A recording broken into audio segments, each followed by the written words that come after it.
settings page is an important step in creating your event. This is where you're able to control different aspects of what your attendees can do post-registration. Tags and Google Analytics are also available to set on this page.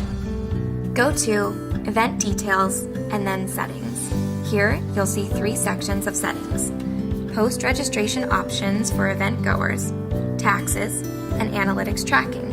If there is a setting that is inactive, you'll see blue link text with the reason why. To turn a setting on, simply click the toggle to Yes to allow that option. For example, if you would like your event goers to be able to transfer their registration to another person on their own, click the toggle to Yes. The option will open, showing the settings you can apply to that option. Things like what ticket or registration type this setting applies to, and the dates and times this setting will be available. For more information on Google Analytics and taxes, please see our other help desk videos.